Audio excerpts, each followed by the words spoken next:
আসসালামু আলাইকুম রহমতুল্লাহি ওবারাকাতুহ। ফাতেমাতুল লিয়ার আরবি শিক্ষা চ্যানেল থেকে সবাইকে স্বাগতম। আপনাদের কাছে আমার একটা অনুরোধ, আপনারা সবাই আমার চ্যানেলটাকে সাবস্ক্রাইব করবেন, লাইক করবেন, কমেন্ট করবেন, বেশি বেশি করে শেয়ার করবেন। চলুন আমরা পড়া শুরু করি। আউযু বিল্লাহি মিনাশ শাইতানির রাজিম। বিসমিল্লাহির রহমানির রহিম। রব্বি জিদনি ইলমা। রব্বি জিদনি ইলমা। রব্বি জিদনি ইলমা। রব্বি ইশরাহ লি সাদরি ওয়া ইয়াসসির লি আমরি ওয়াহলুল উকদাতাম মিন লিসানি ইয়াফকাহু কওলি। আজকে আমরা পড়ব জের দিয়ে হরফ। তাহলে চলুন আমরা পড়া শুরু করি।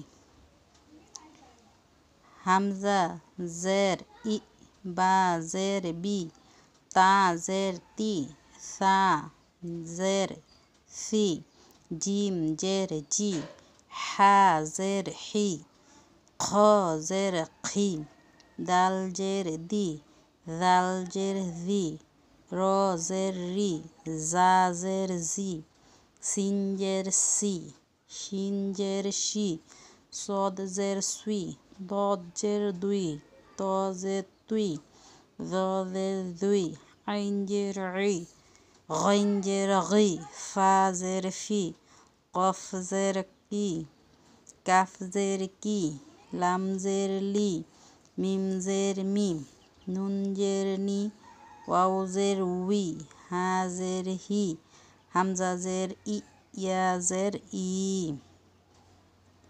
আমরা হরফ আর হরকত দিয়ে বানাম করে পড়েছি। এখন আমরা পড়ব একবার হরফ আর হরকত দিয়ে উচ্চারণ করলে যেটা হরফটা উচ্চারিত হয় সেইভাবে উচ্চারণ করে, একটার থেকে আরেকটা পার্থক্য কিভাবে হয়। তি, তুই, ফি, সি, সুই, শি, হি, হি, জি, জি, ভি, দুই, বি, উই, ই,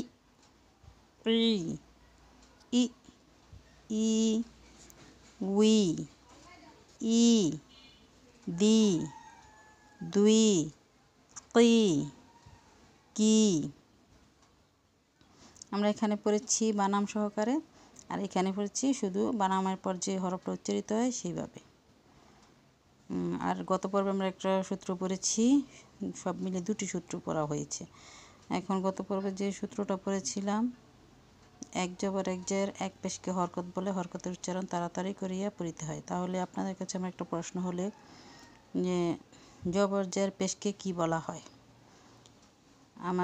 আমাকে কমেন্টে উত্তরটা জানিয়ে যাবেন,